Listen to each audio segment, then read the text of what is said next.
É do Antônio, do Antônio Maria de Siqueira. É o que está em PDF, tá bom?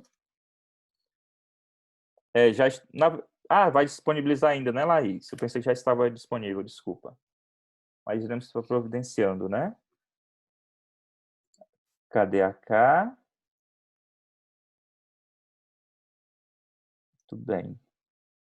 Vamos rezar uma Ave Maria, então, preparar o nosso coração também para toda essa formação. Melhor, vamos rezar uma Salve Rainha. Pronto. A Catiúcia. Testa seu microfone, Cá, por favor. Testa, por favor, aí. Estão me ouvindo Mais bem? uma vez. Pronto. Sim. Ótimo. Muito bem, Cá, seja muito bem-vinda. Obrigada. A Mariana tá tranquila?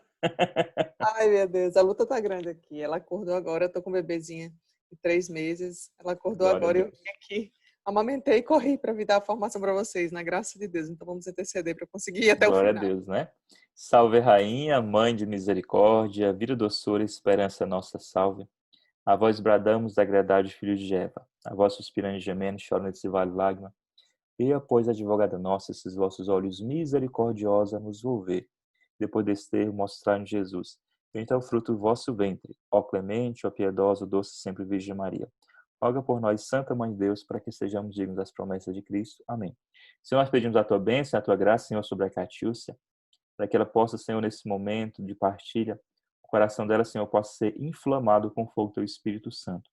Que esse Espírito Santo, Senhor, seja transmitido também a todos nós que iremos ouvir essa partilha. Nós pedimos a tua bênção e a tua graça, em nome do Pai, do Filho e do Espírito Santo. Amém. Amém. Adentra, filha amada. Obrigada, padre. Primeiro, eu queria pedir a vocês que, ao longo da formação, se vocês não estiverem ouvindo, vocês possam me sinalizar para que eu possa fazer as adaptações necessárias aqui para a gente conseguir se ouvir bem, tá? Eu vou compartilhar com vocês uma tela. Vocês conseguem ver a minha tela? Todo mundo consegue? Sim. Sim, sim. Sim. Queridos, hoje nós vamos... eu tive a incumbência de falar para vocês sobre quem é a Santíssima Virgem, né? Apresentar para vocês quem é Nossa Senhora. Não é um papel muito fácil, mas eu tentarei fazer o máximo para que todos vocês saiam daqui, pelo menos, conhecendo um pouco mais da história da Santíssima Virgem, para que assim vocês possam amar, né? A gente só consegue amar aquilo que a gente conhece. Quanto mais eu conheço meus irmãos, mais eu amo, pelo próprio conhecimento, né? Então, que a gente também possa abrir o nosso coração a esse conhecimento de Nossa Senhora. Talvez muitos de vocês já tenham visto essa formação, ou já tenham esse conhecimento, mas para aqueles que não têm, peço que estejam atentos e ao final, se alguém tiver dúvidas, me coloco à disposição, junto com o Padre Bernardo e a equipe da coordenação também, para sanar essas dúvidas, tá bom?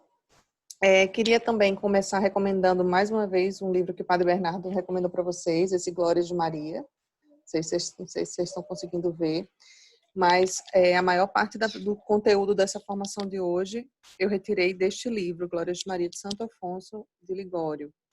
Mas não só, eu também me aprofundei em alguns temas, alguns estudos de teólogos, né, de mariólogos e doutores de Mariologia, também estudos do Padre Paulo Ricardo, que acho que todos vocês conhecem, e eu vou tentar fazer essa formação com base nisso, tá bom?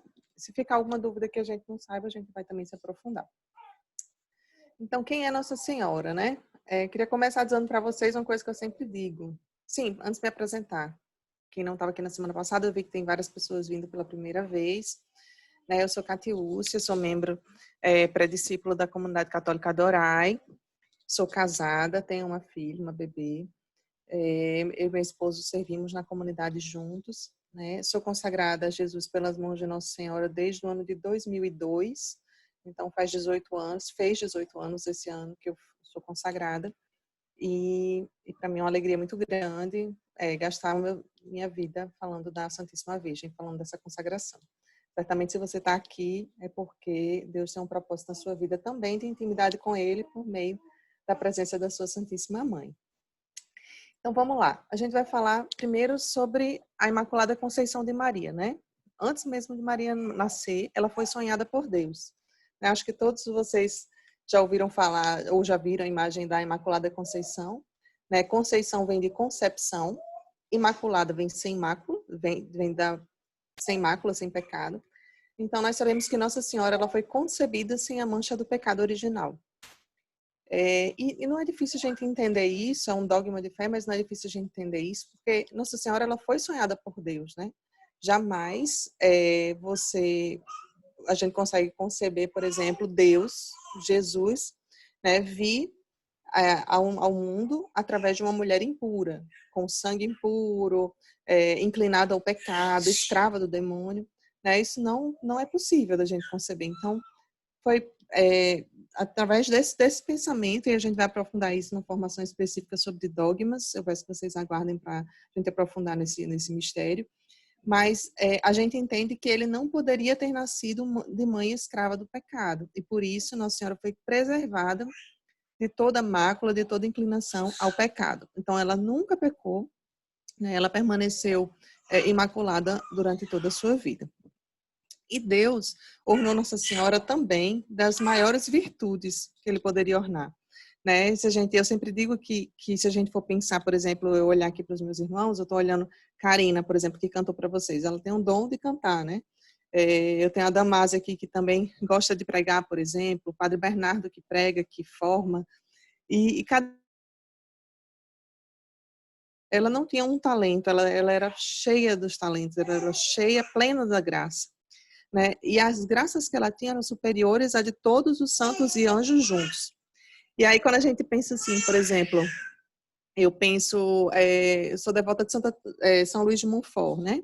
Pela própria consagração, sou devota de São Luís de Montfort. Então, se a gente pensar, por exemplo, São Luís de Montfort, ele tem dons, tem talentos, ele tem graças, ele está junto de Deus, ele intercede por nós, está. Mas Nossa Senhora, um suspiro de Nossa Senhora, São Luís de Montfort vai dizer, vale mais do que a oração de todos os santos e anjos juntos. Né? Imagina aí o poder que a gente tem nas mãos, né? Tendo Nossa Senhora por mãe. Então, vamos lá. Se tiver alguém colocar alguma coisa no chat, eu peço ajuda da coordenação, porque eu não estou olhando o chat para não me distrair, certo? Então, quem era Nossa Senhora? Nossa Senhora era filha de Ana e Joaquim, né? Ana era estéril, era uma mulher idosa, e Joaquim era um sacerdote, né? Idoso. E eles não podiam conceber, né? Nós sabemos que aquela época, hoje ainda também, mas aquela época era sinal de uma graça muito grande poder gerar um filho, né? Aqueles que, por exemplo, tinham desejo de gerar filhos e não conseguiam conceber, eram vistos como amaldiçoados, porque não tiveram essa graça da parte de Deus. E Ana e Joaquim, eles tinham um sonho muito grande de ter filhos, né? E eles pediram a Deus a graça de conceber, né? E se eles pudessem conceber, eles iriam ofertar essa criança no templo, eles iriam ofertar essa criança a Deus. E então, logo eles engravidaram, né? Eles geraram Nossa Senhora. Nossa Senhora não era uma criança como qualquer outra, né? Eu não sei se alguém aqui desse grupo tem filho, sobrinho pequenininho, de 2, 3 anos, né? Mas a gente sabe que uma criança pequena, assim, não é dotada da razão, não sabe decidir por si, não, né? Mas Nossa Senhora, com 3 anos, ela soube da promessa de seus pais, ela que era dotada da razão, né? Santo Afonso Maria de Ligório disse que ela tinha essa característica particular, se a gente comparar com outras crianças, e ela quis cumprir o voto dos seus pais, né? Ela quis morar ao redor do templo para lá aprender as coisas de Deus, né? E aí, tem um trechinho que eu trouxe para vocês, que tem justamente no Glória de Maria, tem essa imagem aí, vocês estão vendo, Joaquim e Ana, tem Nossa Senhora pequenininha aí, de joelhos, e tem o sacerdote. E aí o trecho diz assim: Joaquim e Ana sacrificaram a Deus o que lhes era mais caro ao coração. Eis que partem de Nazaré, levando nos braços, ora um, ora outro, a diletíssima filha. Chegada que foi a santa comitiva ao templo, a amável menina voltou-se aos seus pais e, de joelhos, beijando-lhes as mãos, lhes pede a bênção. E depois, sem mais se voltar para trás, sobe os degraus do templo e apresenta-se ao sacerdote São Zacarias. Despedindo-se então do mundo e renunciando a todos os bens que ele promete aos seus amigos, se oferece e consagra ao seu Criador. Vejam que coisa linda. Nossa Senhora soube da promessa dos pais de que que eles queriam ofertá-la no templo para que ela pudesse morar ao redor e aprender as coisas de Deus. Só que nós não tínhamos nenhum caso de criança tão pequena, né? Ela 3 anos de idade, morando ao redor do templo já para aprender, mas ela quis se apressar para realizar o desejo dos seus pais. E aí os pais chegaram lá, apresentaram ao sacerdote, como tem nesse trecho, e aí diz que despedindo-se do mundo, renunciando aos bens que ele promete, né, ela se consagra ao Senhor. Gente, tem alguns trechos desse livro, e eu recomendo muito que vocês leiam, que é muito lindo, assim, é um livro cheio de revelações feitas a santos, que eles falam que Nossa Senhora ela era fidelíssima ao redor do templo, ela conhecia as coisas de Deus, ela conhecia as profecias, ela conhecia a essência de Deus, né? Ela estava sempre na presença de Deus, nas vigílias, ela era a primeira, né? Ela sempre chegava em primeiro lugar, passava madrugadas em claro em oração, e assim, era uma mulher completamente, é uma criança, na verdade, completamente focada em Deus, assim, não sei se vocês estão ouvindo, mas minha bebê está aqui gritando, rindo, fazendo barulhinho, e naturalmente, de vez em quando eu me distraio. Nossa Senhora não se distrairia se ela estivesse na presença de Deus, porque ela era toda inteira voltada para Deus, então ela nada distraía da presença dele. E aí, gente, ela fica lá ao redor do templo durante uma parte da sua infância, né? E aí depois, quando ela chega à fase em que ela se torna mocinha, né? A gente costuma dizer assim, que em que ela pode já conceber, né? Ela retorna então para a casa de seus pais. A gente não sabe exatamente o momento em que isso acontece, mas ela retorna. E ela estava prometida em casamento a José, né? E já eu vou falar um pouco sobre o casamento na época de Jesus, para que vocês possam entender melhor essa palavra. Para esse trecho específico, eu peço de vocês muita atenção, porque, de certa forma, é um conteúdo novo, talvez, para muitos de vocês. A gente não está acostumado a ver essa explicação que eu vou trazer para vocês agora, que justamente que eu estou dizendo para vocês que eu pude colher ao estudar um pouco de Mariologia e estudar um pouco desse momento da vida de Jesus e de Nossa Senhora. Então, o que acontece? Nossa Senhora, ela tem por volta de 12 anos. 12 anos no momento da anunciação do anjo. Aí você vai me dizer, Catiúcia, mas eu já ouvi que Nossa Senhora tinha 15 anos, que tinha 14 anos, 13 anos. Os estudos, muitos estudos têm apontado que Nossa Senhora tinha possivelmente 12 anos de idade e que ela concebeu na sua primeira ovulação. Então, o que eu quero dizer com isso? Que, de fato, Jesus era o primogênito não só por ser o primeiro filho, mas também por ser a primeira ovulação da Santíssima Virgem. Tem um vídeo que eu vou compartilhar com vocês que traz muito desses conteúdos de hoje, que é do Padre Paulo Ricardo, que ele traz um pouco dessa discussão, certo? Então, Nossa Senhora está lá na sua cela, no seu aposento, como a gente tem nessa imagem, e aparece para ela um anjo, né? O anjo Gabriel, mensageiro de Deus. Vocês sabem que o anjo, ele é boca de Deus, né? Ele não fala aquilo que ele tem vontade, ele fala aquilo que Deus manda ele falar. E aí ele, na presença de Nossa Senhora, ele elogia Nossa Senhora, ele diz, alegra-te, né? Ave, cheia da graça, o Senhor é contigo. E aí, na palavra diz, eu trouxe só um trechinho aí do trecho bíblico, mas a palavra diz que Nossa Senhora ficou perturbada. Mas, eu não sei se vocês já perceberam, mas Nossa Senhora ela não fica perturbada com a presença do anjo, porque alguns santos, inclusive, dizem que ela pode ter tido contato com anjos antes, né? Mas ela fica perturbada com as palavras que ele diz, cheia da graça, né? Nossa Senhora, meus irmãos, ela era profundamente humilde. Profundamente humilde. Se tem uma virtude que aplaca o coração de Deus, é a humildade. Nossa Senhora, ela encontra graça diante de Deus, né? E o anjo diz, não temas, Maria, pois encontrastes graça diante de Deus. Eis que conceberás e darás à luz um filho, e lhe porás o nome de Jesus. Ele será grande e será chamado Filho do Altíssimo. E aí tem o resto desse trecho. Aí a pergunta de Nossa Senhora, como se fará isso, pois não conheço o homem? A gente vai já falar um pouco sobre essa frase. Eu não conheço o homem, né? Aí ele diz, o Espírito Santo descerá sobre ti e a força do Altíssimo te envolverá com a sua sombra. Por isso, o ente santo que nascer de ti será chamado Filho de Deus. Vamos lá. Primeira questão da perturbação de Maria, né? Aquilo que eu disse para vocês. Não se perturbou com a presença do anjo, mas com as palavras do anjo. Né? E quando ela diz, como se fará isso, pois não conheço o homem? Meus queridos, nesse livro Glórias de Maria, vocês vão ver, aqueles que tiverem possibilidade de ler, que Nossa Senhora revelou a Santa Brígida que ela fez um voto de virgindade. Ela consagrou a sua virgindade para Deus. O desejo de Nossa Senhora era ser para sempre toda inteira de Deus. Ela não tinha desejo de casar, ela não tinha desejo de ter relação sexual com o homem. Ela não tinha desejo de viver outra coisa senão na presença de Deus. Então, ela consagrou, ainda criança, a sua virgindade totalmente para Deus, né? E aí, quando ela diz, como se fará isso, pois eu não conheço o homem, ela, na verdade, está dizendo, eu não pretendo conhecer no sentido de ter relação sexual, né? Porque ela tinha um voto perpétuo de virgindade, embora ela fosse prometida em casamento a José, né?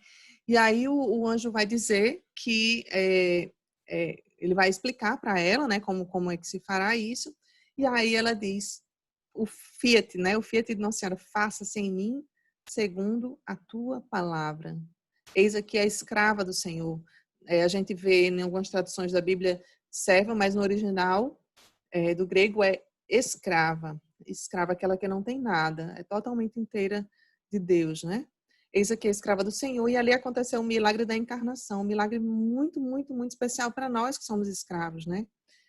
Nós, inclusive, devemos, no dia da encarnação, nós devemos, sim, ter toda essa devoção a esse milagre, tamanha a revolução que acontece na nossa vida a partir do sim de Nossa Senhora, né? E ali acontece, o verbo se fez carne e habitou entre nós, né? Verbo, caro, facto, tem até a música que fala um pouco sobre isso, a música de comunhão, né? Então, recapitulando, Nossa Senhora tinha por volta de 12 anos de idade, né? Aconteceu na sua primeira ovulação, ao que tudo indica. Vocês, não sei se vocês sabem, mas as meninas, naquela época, elas costumavam casar, contrair núpcias com 12 a 14 anos. E aí eu explico já por quê. Porque ao contrário do que a gente vê hoje, né? Tanto recém em relação ao casamento, e a gente tantas vezes ocupados com tantas coisas, né? Eu quero fazer faculdade, eu quero passar num concurso, eu quero, e aí a família vai ficando em segundo plano. Mas naquela época, sempre se entendeu quão valioso era, quão graça era poder conceber. Então, assim que as meninas elas já podiam gerar filhos, né? Assim que elas tinham a menarca, que elas menstruavam, que elas passavam a ovular, elas já eram preparadas para o matrimônio, né? Porque elas queriam sim gerar filhos. E os meninos, por sua vez, eles costumavam casar um pouco mais velhos, né? Eles tinham entre 16 e 18 anos. E Nossa Senhora, ela estava então na faixa de 12 a 14 anos. E aí a novidade, que talvez você, não sei se vocês já estudaram sobre isso, é que Nossa Senhora já estava oficialmente casada com José. Aí você vai dizer, que loucura é essa? Vou explicar agora para você. Bom, gente, o casamento judeu não era como a gente casa hoje, não, certo? Eu casei com meu esposo, foi o único dia. Nós fomos para a celebração. Da celebração nós fizemos uma festa. E da festa nós seguimos a nossa vida como estamos até hoje, né? Mas no casamento judeu não era assim. Primeiro as pessoas contraíam um contrato, assinavam um contrato nupcial, né? Então, vou dar um exemplo aqui. Digamos que alguma de nós tivesse sido prometida em casamento para um determinado rapaz, né, nessa época de Jesus. Então, este rapaz, a moça não era consultada, mas o rapaz era consultado se ele consentia com esse casamento, né? E se ele consentisse, aí eles firmavam um contrato nupcial. E nesse período, a partir do momento que eles firmavam o contrato nupcial, eles já eram oficialmente casados, mas eles tinham um intervalo de 1 ano antes de conviver, né? Até 1 ano antes de conviver. E aí depois vinha a segunda parte, que era a festa, que não era imediatamente após o contrato, isso poderia ser justamente após esse período. Né? Então, Nossa Senhora, e essa festa, gente, a noiva, ela era levada em procissão, certo? Ela era levada em procissão até o noivo a recebia em seus braços e levava para casa. Entendido? Então, aí você vai dizer assim, Catiúcia, mas que loucura, uma criança casando. Hoje, na nossa concepção, né, uma pessoa de 12 anos é até um absurdo, né? Que é considerado criança. Mas naquela época, o conceito de família que a gente tinha era bem diferente do conceito de hoje, né? As famílias, elas eram, não eram restritas ao casal, né? Como eu caso com meu esposo, venho para minha casa e aqui a gente começa a viver a nossa vida, né? Mas lá não. Eles tinham, as meninas tinham suporte das mais velhas da comunidade, né? Então, eles tinham todo esse amparo para esse momento que eles estavam formando a sua vida ali matrimonial, certo? Então, Nossa Senhora já estava casada com José. Vocês podem, eu vou compartilhar com vocês um vídeo do Padre Paulo Ricardo, trazendo alguns estudos também de teólogos, né, mariólogos, que falam para trazer justamente esse entendimento. Ela já tinha passado pela primeira parte do casamento, que é essa parte do contrato nupcial, ela não tinha passado ainda pela festa. Então, gente, para todos os efeitos, Nossa Senhora, para o povo, para a população, para a cidade, ela já poderia coabitar com José, ela já poderia ter relações sexuais com José, o que não aconteceu, né? Quando ela aparece grávida, isso é uma prova de que, de fato, eles já estavam também, já tinham passado por essa primeira etapa do contrato nupcial, porque quando Nossa Senhora aparece grávida, que retorna da casa da sua prima Isabel, as pessoas não se escandalizam por ela estar grávida. A única pessoa que fica intrigada é justamente São José, né? Mas as pessoas não se escandalizam porque eles já poderiam ter relações. Só que o que acontece? A tradição da igreja vai dizer que quando eles firmaram o contrato nupcial, quando eles passaram por essa primeira etapa do casamento, Nossa Senhora revelou a São José o voto de virgindade que ela tinha feito ainda ao redor do templo.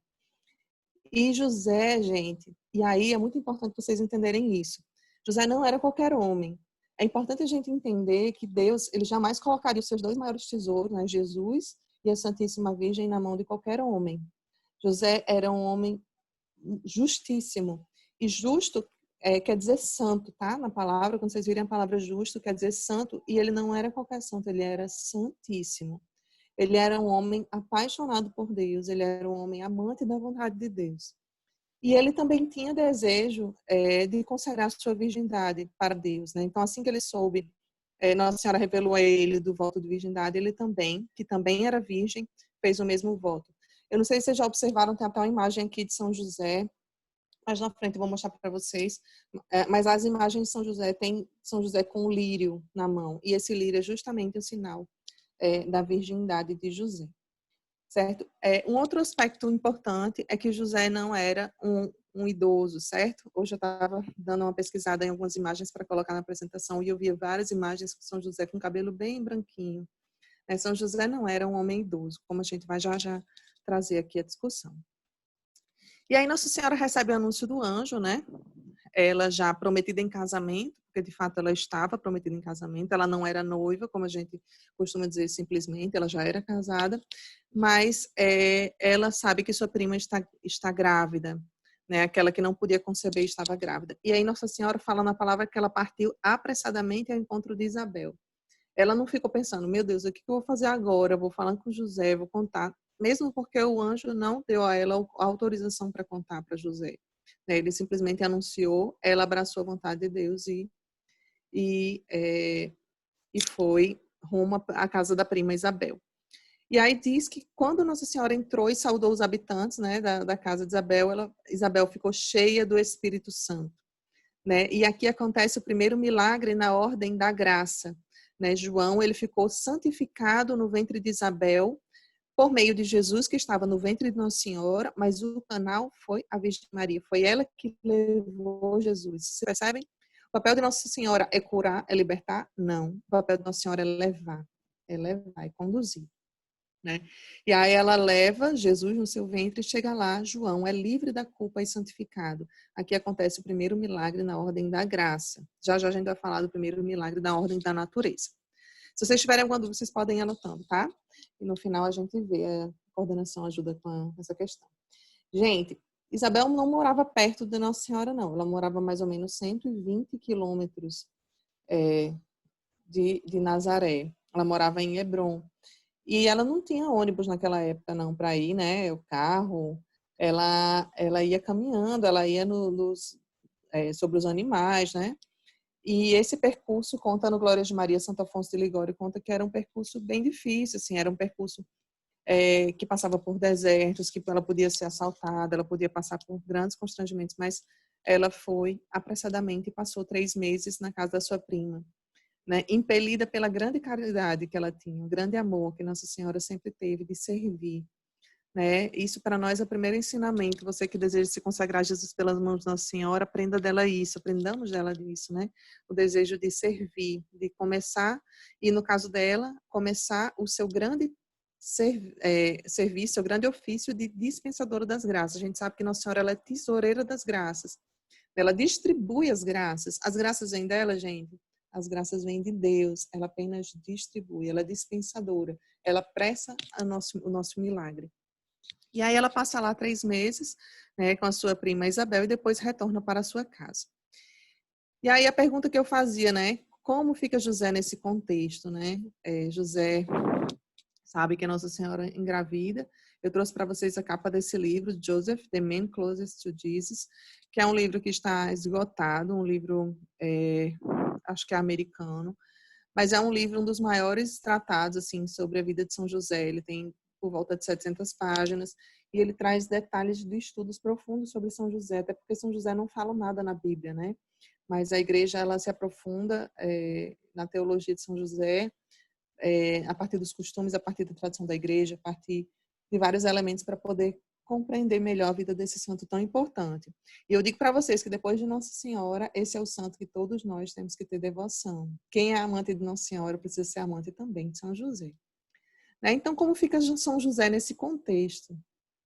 E aí eu trago aquela discussão que eu vinha dizendo no início, né? José, estão vendo aí o lírio, sinal da virgindade de José nessa imagem. José era um varão viril, ele era um varão, era um homem capaz, sim, de conceber, era um homem um pouco mais velho que Nossa Senhora, era capaz de gerar filhos sob o olhar do público.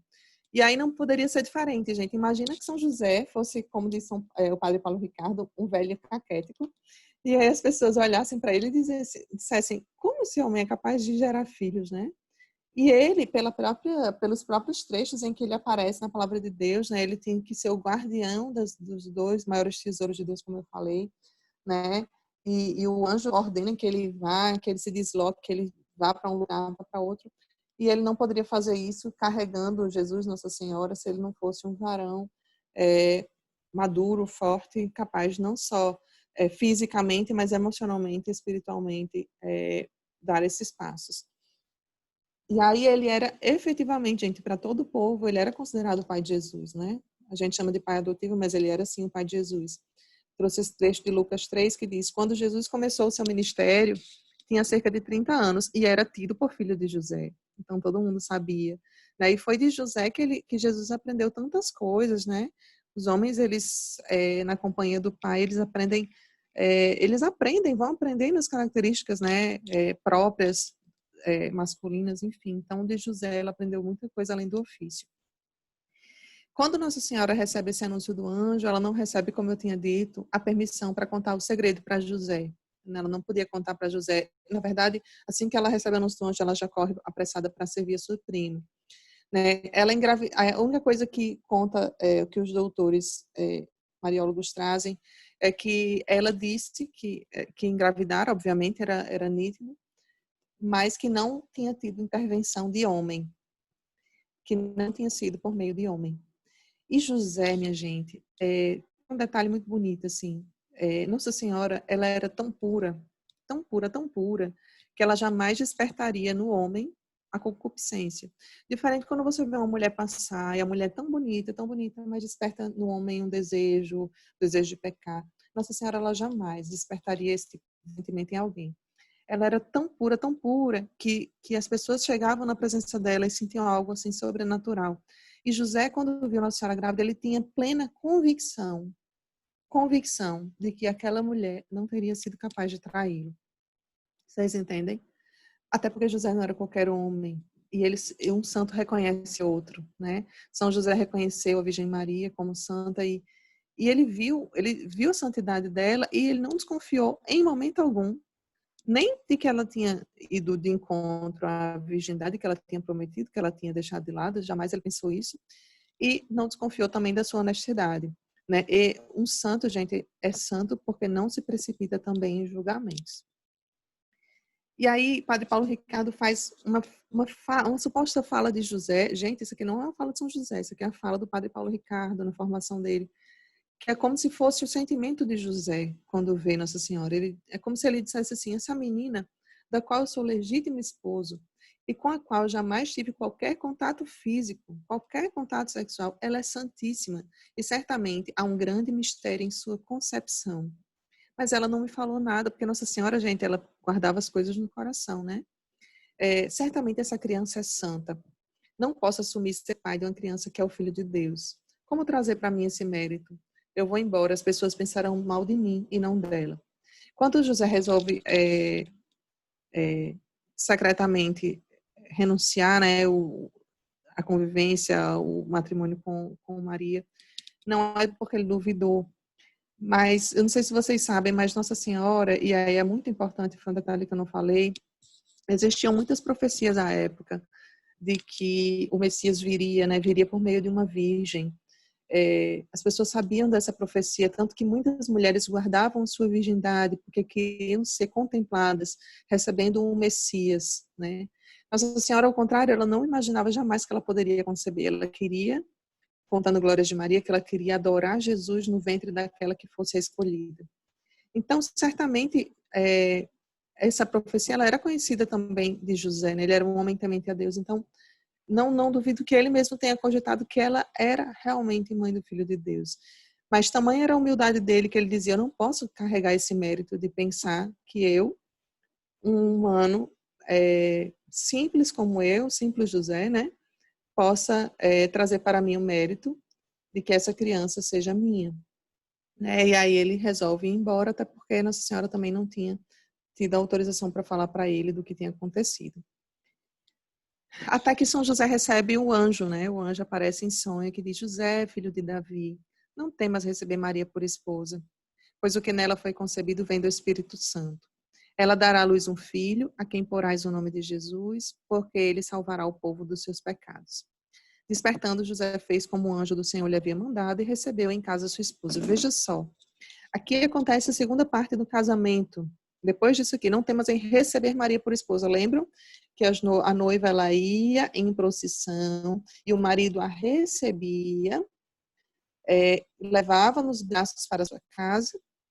Então, aqui essa palavra vem justamente reportar isso também. Não temos em receber Maria por sua esposa, né? E ele recebe e leva para a sua casa. E aí, gente, eu estou trazendo aqui alguns fatos mais importantes da vida de Nossa Senhora para vocês entenderem, né?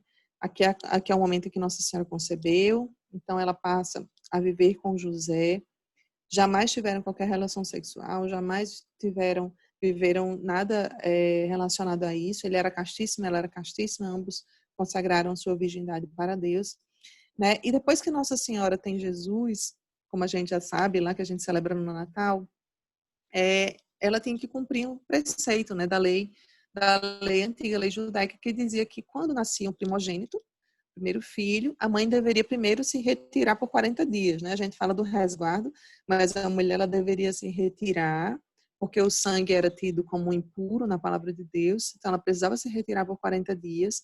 E depois desses 40 dias, os pais deveriam ir ao templo e oferecer o seu filho a Deus, né? Aí eu pergunto a vocês, gente, a mulher precisava ir ao templo para ser purificada. Nossa Senhora era pura, ela precisava ser purificada? Não precisava.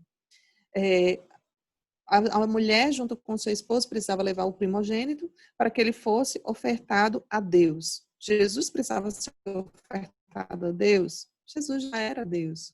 Mas Nossa Senhora, você tem uma característica da Santíssima Virgem, e na verdade você tem uma característica de todos os santos que nós somos chamados a ser, é vivermos a obediência. E Nossa Senhora foi obedientíssima com São José.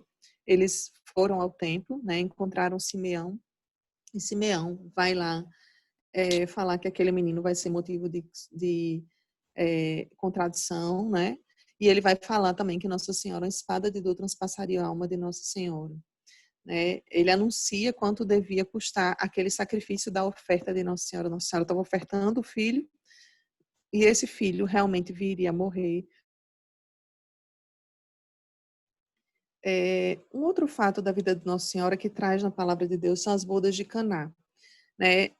Aqui, gente, é um detalhe importante, porque Nossa Senhora, ela aparece pouquíssimas vezes na palavra de Deus e fala pouquíssimo também. Porque ela preferiu, São Luís de Montfort vai dizer que Nossa Senhora preferiu ficar oculta, né? Ela é silenciosa, porque ela precisa, o foco dela é apontar o Cristo, né? Então, ela aparece em poucos momentos, mas os momentos que Nossa Senhora aparece na palavra de Deus são momentos primordiais para revelar algo importantíssimo para a nossa fé. As bodas de Caná, bodas do casamento, né, que aconteceu em Caná da Galileia, revelam um momento importantíssimo em que Jesus realiza o seu primeiro milagre, agora não mais na ordem da graça, como aconteceu quando João Batista foi santificado no ventre de Isabel, mas aqui o primeiro milagre na ordem da natureza. O que isso quer dizer? Que eu tinha a natureza água, e essa natureza se transformou em vinho. Não qualquer vinho, mas o vinho melhor. Para a gente entender como era o casamento, volto a trazer, o meu casamento durou 4 horas, né? A festa. Mas as bodas de Caná, ela traz a realidade do casamento na época de Jesus, que durava vários dias, né? O casamento dos ricos durava, em média, 1 semana, e dos pobres, em média, 2 dias. Mas veja que você tem convidados o tempo inteiro ali, e que você precisa fornecer alimentação, bebida, né? E o vinho, a gente tem na palavra de Deus o vinho como sendo um sinal de bênção, né, para o casal. Eles são a alma da festa, né? Até nos estudos de Santo Afonso diz que são a alma da festa. Mas veja o que aconteceu. Você está numa festa, você contrata um mestre-sala, alguém que vai cuidar de todo o buffet, de toda a comida, toda a bebida. E o mestre-sala, responsável pelo buffet, ele não foi capaz de perceber que estava faltando vinho. E era muita humilhação, meus irmãos, você ter uma festa, você estar com convidados e você não ter o vinho para esses convidados. É como se fosse assim, uma falta de acolhida, sabe? No mínimo isso. E ele não percebeu, mas teve alguém que percebeu. Alguém que é capaz de perceber quando falta o meu vinho, o seu vinho. Alguém que sabe mais do que o mestre-sala, alguém que sabe mais do que eu mesma, do que eu preciso. E Nossa Senhora, ela vê, ela entra na cozinha, ela entra na parte em que estão os alimentos, ela percebe que não tem mais vinho. E ela vai dizer para Jesus, né, eles não têm mais vinho.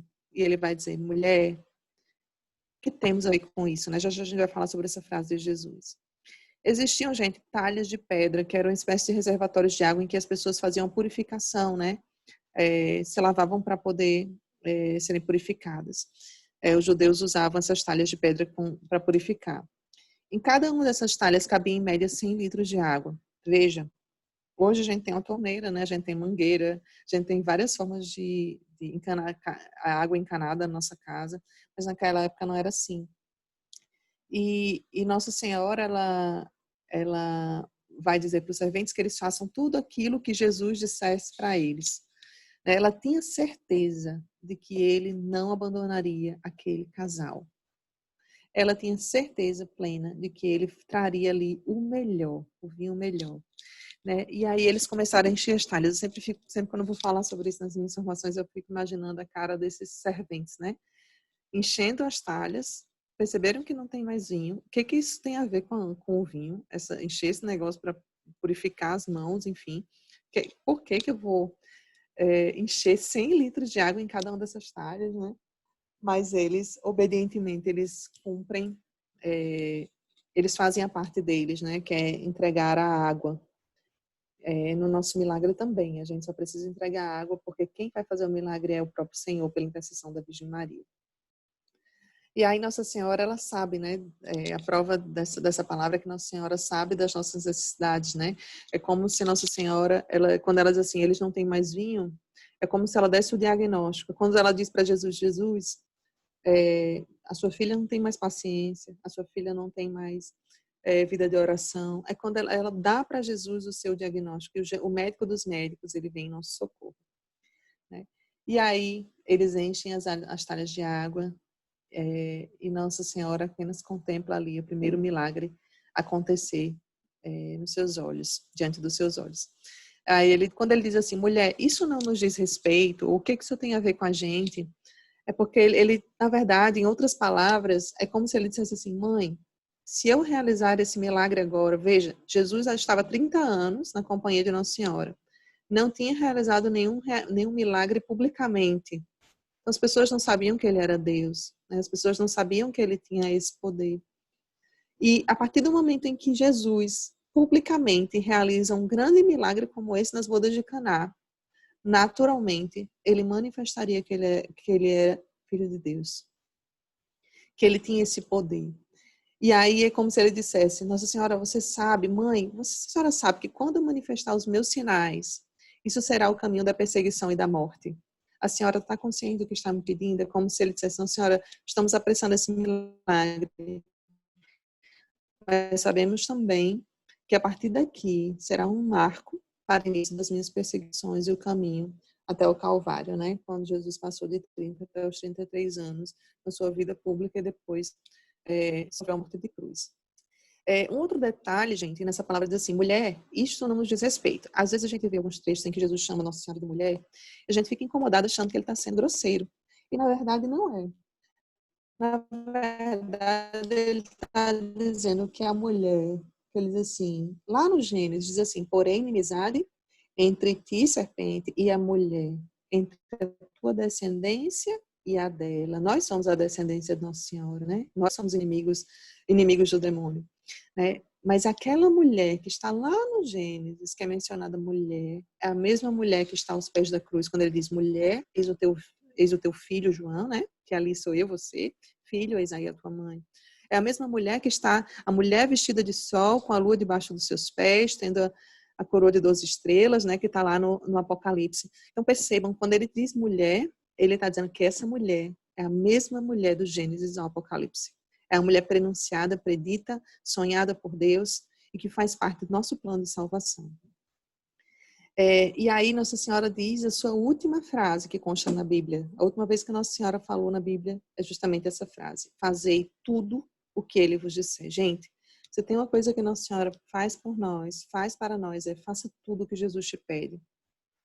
Faça tudo o que Jesus te pede. E aí, esse recado é para mim, para você, é para a Carla, é para Maria Tereza, é para a Raimunda, é para a Nigna, para quem está nessa sala.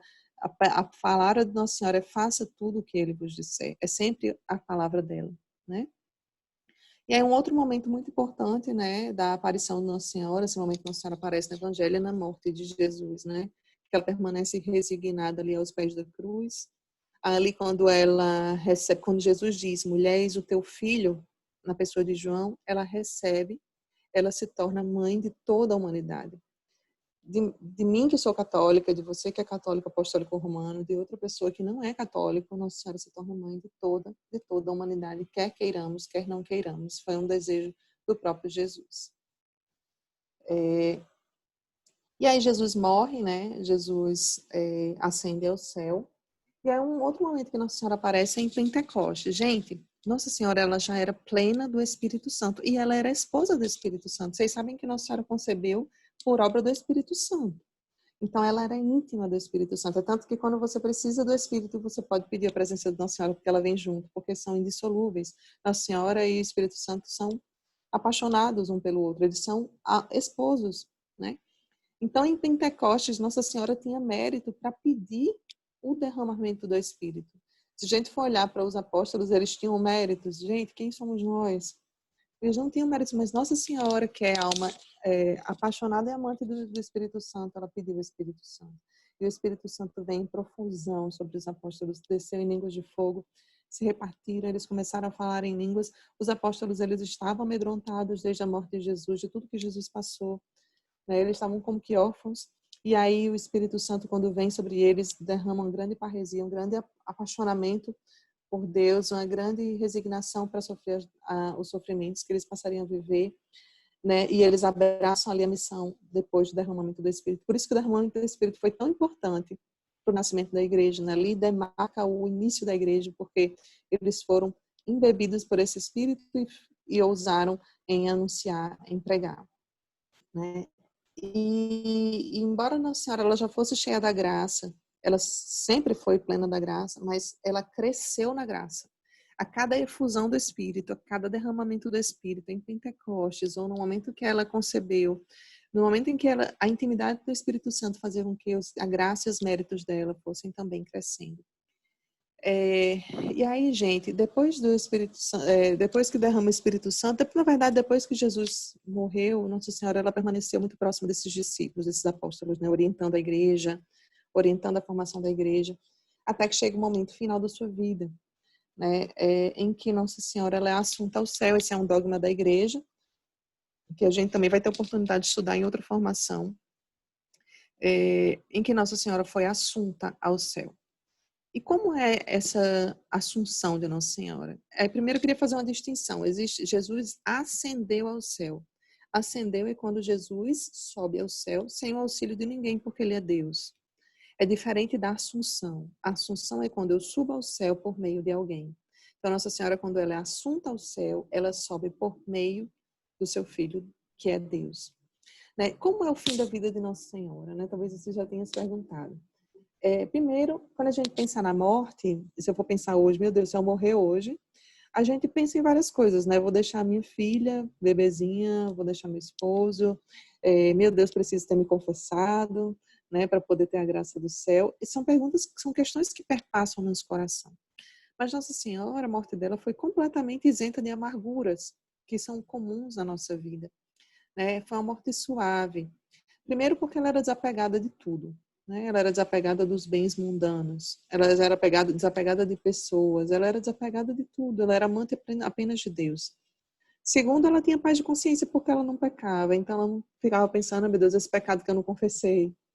Ela tinha paz de consciência. E ela tinha certeza da glória, porque o seu filho prometera que buscaria Nossa Senhora no fim da sua vida, né? Que ela iria para a glória. E aí, no fim da vida de Nossa Senhora, ela sentia muita falta de Jesus. E aqui eu fiz questão de trazer, eu sempre faço questão de trazer trechos bem concretos do Glória de Maria, do livro escrito por esse Santo Afonso de Ligório, porque ele traz, através de revelações assim, desse fim da vida de Nossa Senhora. Ele vai dizer assim: andava a Santíssima Virgem consolando o seu coração ao visitar os santos lugares em que o filho estiver em vida. Então, o que Nossa Senhora ficava fazendo? Ela passava nos lugares por onde Jesus tinha vivido, por onde ele tinha passado com ela, por onde ele tinha feito sua missão. Né? Com mais frequência, ela visitava o Calvário, cenário da morte do filho, e o Santo Sepulcro, onde, por último, o deixou. Então, frequentemente, ela visitava mais ali o lugar da dor de Jesus.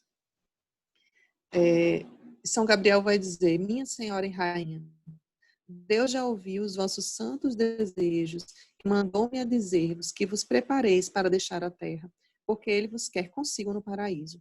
Vinde, pois, tomar posse do vosso reino, porquanto eu e todos aqueles santos cidadãos vos esperamos e desejamos. Veja que coisa linda.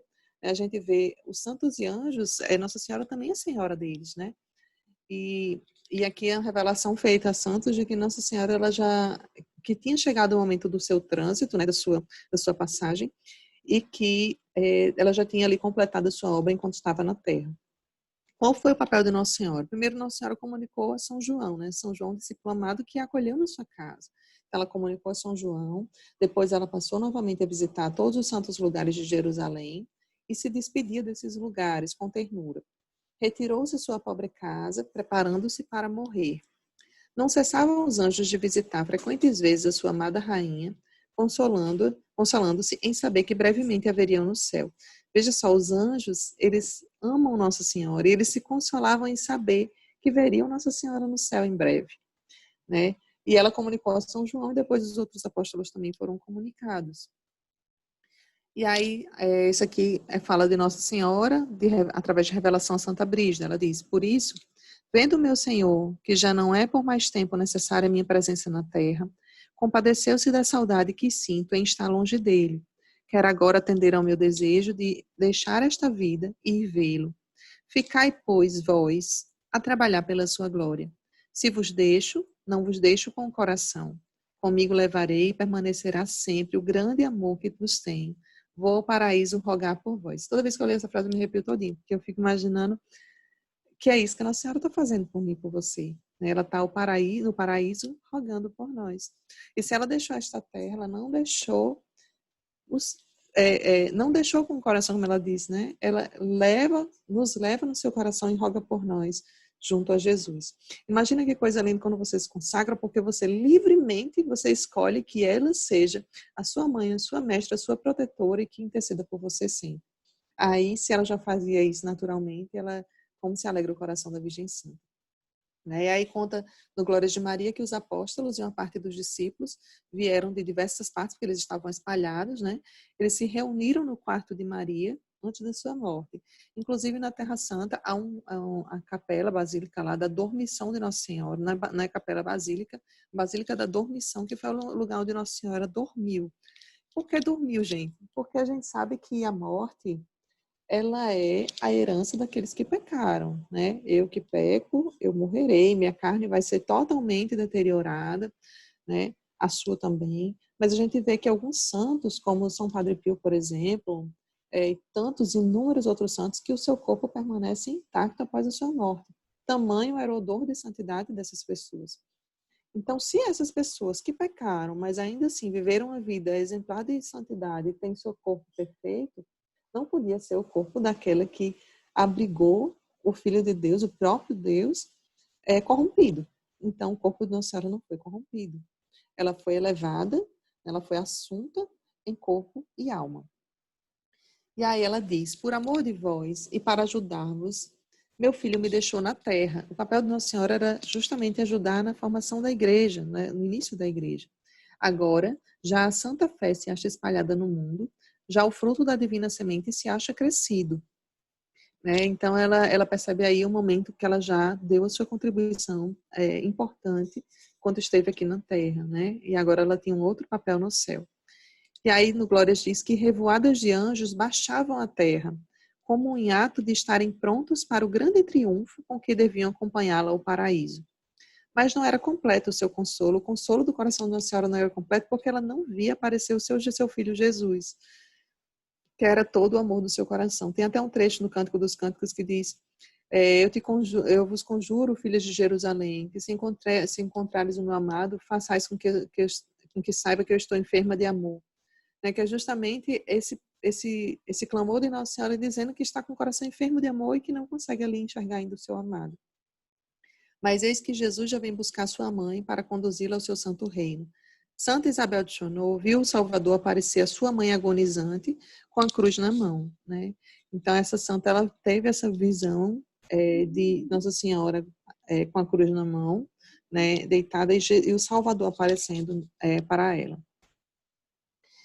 Um grande esplendor, e essa imagem que tem aqui, gente, é a imagem justamente dessa capela que tem na Terra Santa, a capela não, da Basílica da Dormição de Nossa Senhora, que é supostamente o lugar onde ela dormiu aí na presença dos santos e depois foi assunta ao céu. Um grande esplendor ilumina o aposento. Aos sons dessa harmonia, aos clarões desse esplendor, compreenderam os apóstolos que era chegada a hora do trânsito de Maria. Por isso, renovaram as lágrimas e as súplicas, levando as mãos, disseram todos a uma voz: ó Mãe nossa, já ides para o céu e nos deixais. Dai-nos a derradeira bênção e não vos esqueçai de nós, miseráveis. Mais uma vez, volve Maria os olhos para todos, como por última despedida, e dizes: adeus, meus filhos, eu vos abençoo. Ficai certos de que não me esquecerei de vós. Veja, isso é o que Nossa Senhora diz para você e para mim hoje. Eu vos abençoo, ficai certos de que não me esquecerei de vós. E como naquele outro texto que ela diz, vou ao paraíso rogar por vós. E aí, assim, a gente conclui um pouco desses detalhes da vida de Nossa Senhora. Eu não sei se o tempo foi suficiente em fazer em 1 hora, deu exatamente 1 hora, 58 minutos, mas para trazer para vocês um pouco da riqueza da vida dessa mulher que a cada dia vai apaixonar ainda mais o coração de vocês e vai fazer com que vocês deem esse passo tão conscientes da grandeza dessa intercessão dessa mulher. Amém.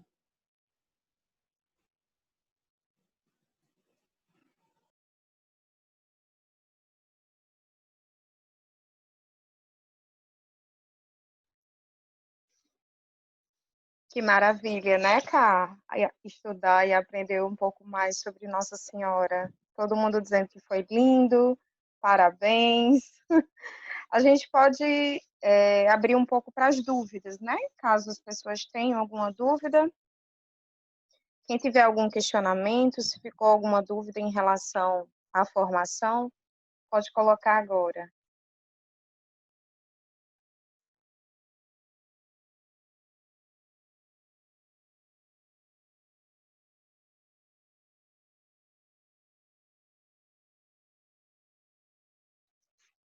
Nenhuma dúvida? Eu acho que você explicou tão bem, Cá.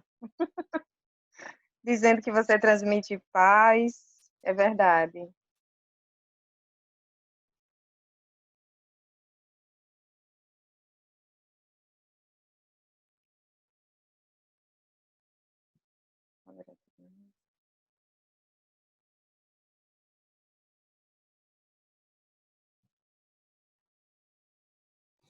Gente, só fazendo aqui um adendo, né? Eu vou mandar para vocês, um material, alguns vídeos, certo? Para que vocês possam ter acesso. Queria recomendar também um livro de São José, que é um livro que não tem mais aqui, assim, não é fácil de achar no Brasil, mas eu encontrei hoje para vender R$ 60. É um livro assim bem assim seguro para que a gente possa realmente aprender mais sobre a vida e sobre esses detalhes da vida de São José. Eu vou mandar para as meninas para elas mandarem para vocês o link, o link não, os dados do livro, e vou mandar também para vocês esses materiais de vídeo, né, que é onde consta a maior parte dessas informações que eu trouxe, desses detalhes do casamento de Nossa Senhora e São José. Isso é muito importante a gente entender, porque aí a gente a gente não passa mais, né? A gente sai da superficialidade da palavra, a gente consegue entender realmente como eram os costumes da época e como realmente foi esse passo que São José deu, né? De realmente abraçar essas duas maiores riquezas de Deus. Então, eu mando para vocês, não se preocupe, estou vendo que tem algumas pessoas aqui querendo. Eu envio. E aí, como o Marcos está dizendo aqui, apesar de os textos não estarem na Bíblia, realmente não, assim, principalmente a teologia de São José é muito, assim, são poucos estudos nesse sentido, né? Tem alguns teólogos, inclusive tem um cardeal que tem um livro muito bom de São José, que até o padre Paulo Ricardo também comenta, mas que ele faz muitas deduções, assim, e aí a gente sempre tem um pouco de receio, né? Então, tem alguns livros que são recomendados, como esse que consta na apresentação, só que é na língua inglesa, e tem esse outro que eu consegui encontrar hoje por R$ 60 aqui no Brasil, que tem um pouco também desses detalhes da vida de São José. Mas isso que eu estou trazendo para vocês é já o entendimento da igreja, em relação a gente que não se aprofunda tanto e fica na superficialidade da palavra e acaba não entendendo tão profundamente. Se alguém tiver alguma dúvida, Muito Padre bem, Bernardo cara. vai acrescentar alguma coisa aí. Estou Muito ouvindo, bem. Padre. Lembrar que nós fazemos uma distinção, a revelação divina acontece no Antigo Testamento e vai até o último livro, o livro do Novo Testamento, no sentido do Apocalipse de São João, pelos anos 90, São João na ilha de Patmos, né? Todas essas outras revelações são revelações privadas. Ou seja, você acolhe ou não, isso fica muito na liberdade, não é? Diante disso, do que a Cá falou, né, desse livro Glórias de Maria, tem também o de Santa Brígida também. Eu sempre recomendo muito também, só que é muito maior, que é o Evangelho de Nossa Senhora chamado de Valtorta, Maria Valtorta, também, que é muito interessante também, que fala muito dessa situação, né? Coisas que não estão escritas literalmente na Bíblia, né? Porque nós só temos 4 evangelhos, Mateus, Marcos, Lucas e João. E sobre Nossa Senhora fala-se muito pouco. E Deus deu a graça, a igreja reconhece como dom de Deus, é tanto que essas pessoas são santas, né? São Isso. beatos, que escreveram esses livros. Justamente Deus também deu também toda essa inspiração deles escreverem. E é necessário também nós termos essa sensibilidade no sentido também de lermos. Como você falou bem, eu gosto muito de repetir sempre, né? É impossível amar aquilo que não se conhece. E quanto mais eu ouço, quanto mais essa é a segunda vez que eu ouço a Catiúcia falando esse mesmo tema. Só que sempre é uma riqueza, sempre é uma maravilha, sempre eu estou lendo também o livro que eu deveria falar, mas não vou falar agora, mas que é uma beleza, que é a Menina dos Olhos de Deus. É uma riqueza magnífica, que inclusive será semana que vem, que vai ser o Pedro Paulo que irá dar essa formação. Ou seja, durante essa semana vamos fazer o esforço também de estarmos lendo aquilo que nós iremos disponibilizar através do aplicativo. Já vamos disponibilizar também no WhatsApp, para que esse conhecimento, essa nossa devoção, saia apenas da superficialidade. Nós queremos entrar realmente na profundidade. Nós não queremos ficar apenas em cima, mas, Isso. pelo contrário, nós queremos entrar nessa profundidade. Tem esse livro que a Cá recomendou, Glórias de Maria, de Santo Afonso Ligório, e tantos outros livros também. A consagração é um passo que eu dou de conhecimento e liberdade, porque Deus, você está aqui por livre e espontânea vontade, e se você está, faça também com que essa liberdade queira dar passos mais fortes na dimensão da espiritualidade. Eu gosto muito dos acréscimos dela, né, na dimensão da santidade, da obediência, o tanto que nós precisamos, né, desse saber ouvir. Ela falou uma coisa que me chamou muito a atenção, essa dimensão São José, ou seja, é um santo também que se reconhece outro, que obedece também. Essa dimensão de não tomar atitudes precipitadas. É uma coisa que nós somos extremamente impulsivos, né? E outra coisa, a única coisa que nós devemos, a Cá falou, eu gosto muito de repetir isso, como o bispo dizia, que Nossa Senhora, apesar não, ela é imaculada, mas Nossa Senhora tem um defeito grande, que é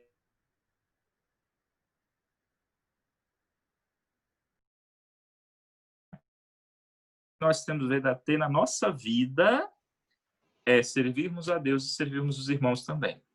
Isso Tá mesmo. bom? Ter essa consciência. Catiúcia sempre é uma alegria. Sei que a Marinai estava necessitando da mãe.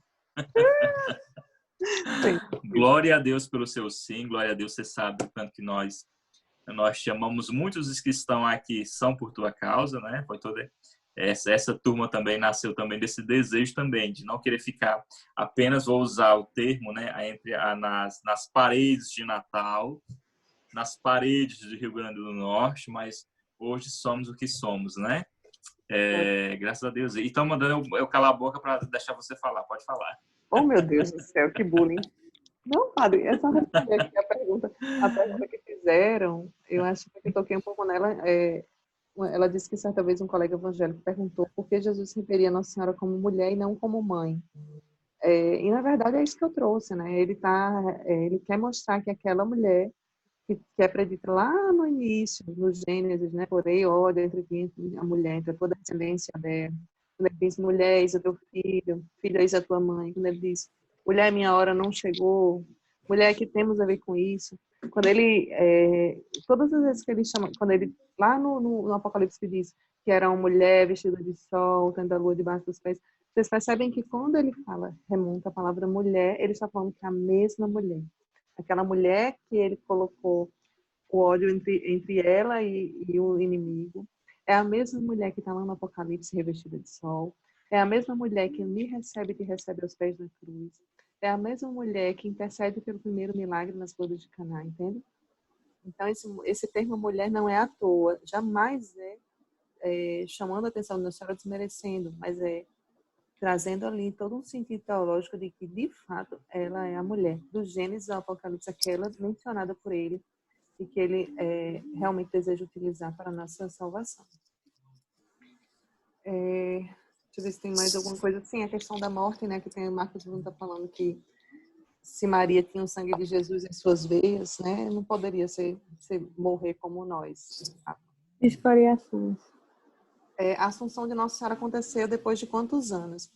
Veja, tem várias correntes diferentes que falam da Assunção.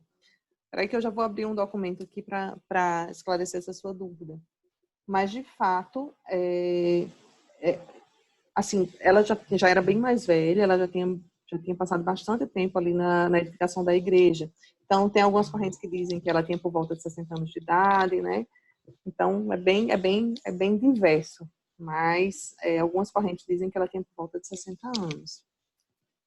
Não sei se o Padre Bernardo quer complementar com alguma outra informação. Não, tá tudo certo. Tá tudo certo.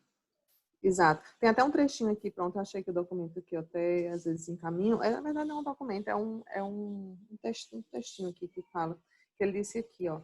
É probabilíssima a crença de que a Santíssima Virgem tenha morrido antes que se realizasse a dispersão dos apóstolos e a perseguição de Herodes Agripa no ano de 42 ou 44. Então, ela teria por volta de 60 anos.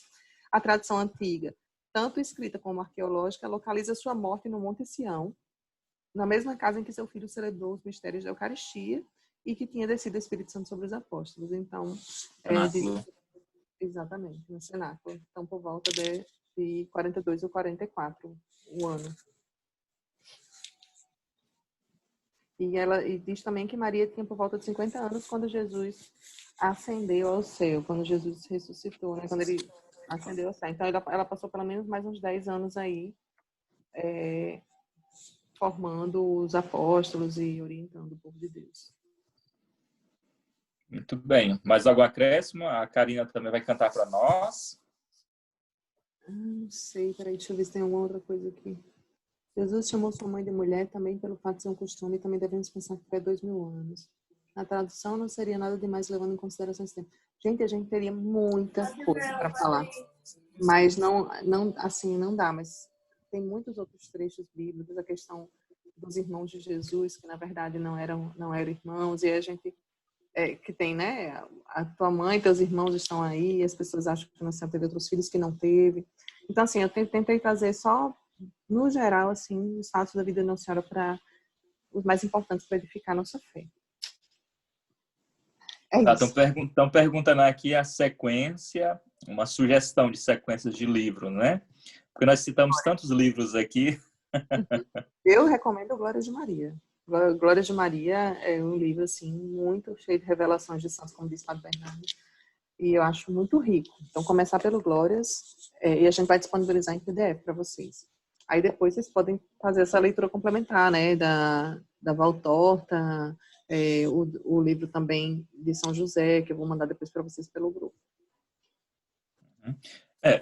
Sim, depois do tratado. Depois do tratado, né? Sim. Em resumo, se você puder ler esses 3 livros, eu acho que é interessante. Glórias de Maria. Os que nós vamos disponibilizar, que é a Glórias de Maria, que é o tratado, e os exercícios do tratado. Esses 3 livros são os principais. Aqueles que não podem faltar, né? Os outros são acréscimo, não é? Isso mesmo, Padre. Acho que agora a Karina vai cantar para nós. Karina? Né? Vamos lá. Para a gente encerrando, né? Vamos cantar dizendo assim: em cada passo, em cada prece, no menor gesto lá estarás, dizendo a Nossa Senhora que somos todos dela, por isso estamos aqui, né?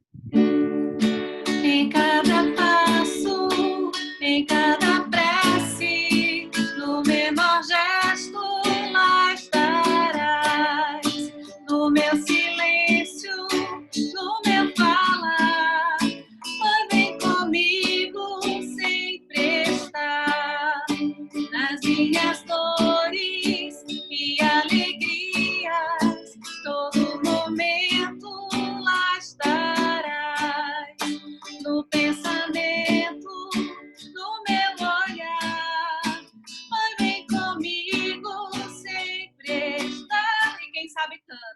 Sou todo teu, ó Mãe, sou todo teu, Maria.